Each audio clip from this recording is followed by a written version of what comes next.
कभी सोचा है कि हमारी यह विशाल पृथ्वी किस पर टिकी है?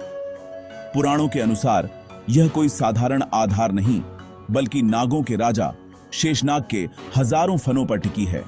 चलिए इस अद्भुत कथा की गहराई में चलते हैं और जानते हैं इसके पीछे का रहस्य।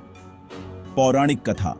पृथ्वी और शेषनाग का संबंध हमारे प्राचीन ग्रंथों में, विशेषकर विष्णु पुराण और भागवत पुराण में इस बात का उल्लेख है कि सृष्टि की रचना के समय भगवान विष्णु ने अपने आप को शेषनाग के रूप में प्रकट किया। यह माना जाता है कि शेषनाग के 1000 फन हैं और इन फनों पर हमारी पूरी पृथ्वी टिकी हुई है। जब भी शेषनाग एक फन से दूसरे फन पर पृथ्वी को स्थानांतरित करते हैं तो भूकंप आता है। यह कथा बताती है कि पृथ्वी का अस्तित्व शेषनाग की शक्ति और स्थिरता पर निर्भर करता है। शेषनाग कौन है? शेषनाग को सिर्फ एक नाग के रूप में नहीं देखा जाता, बल्कि उन्हें कई रूपों में पूजा जाता है। भगवान विष्णु का आसन। शेषनाग को अक्सर भगवान विष्णु के विश्राम आसन के रूप में दिखाया जाता है, जिस पर वे क्षीर सागर में आराम करते हैं। इसलिए उन्हें अनंत भी कहा जाता है, जिसका अर्थ है जिसका कोई अंत नहीं है। नागों के राजा। वे सभी नागों में सबसे शक्तिशाली और सम्मानित हैं।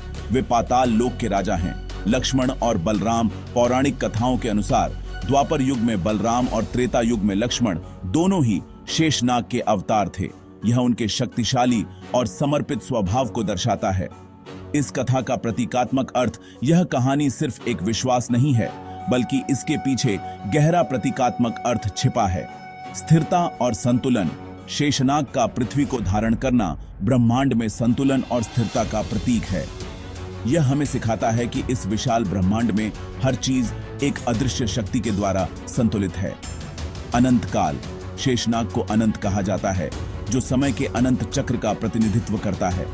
वह सृष्टि के आरंभ से है और अंत तक रहेगा, और फिर भी उसका कोई अंत नहीं है। समर्पण और सेवा। शेषनाग का भगवान विष्णु की सेवा करना और पृथ्वी को धारण करना निस्वार्थ सेवा और समर्पण का प्रतीक है। आधुनिक विज्ञान और पौराणिक विश्वास। आज का विज्ञान हमें बताता है कि पृथ्वी एक विशाल ग्रह है जो अंतरिक्ष में सूर्य के चारों ओर घूमता है और गुरुत्वाकर्षण बल के कारण अपने स्थान पर टिका हुआ है। यह शेषनाग की कथा से बिल्कुल अलग है, लेकिन हमें यह याद रखना चाहिए कि पौराणिक कथाएं सिर्फ वैज्ञानिक व्याख्या नहीं होती। वे हमें जीवन, ब्रह्मांड और हमारी पहचान के बारे में गहरे आध्यात्मिक और नैतिक सबक सिखाती हैं। वे उस समय की कल्पना और ज्ञान का प्रतिनिधित्व करती हैं।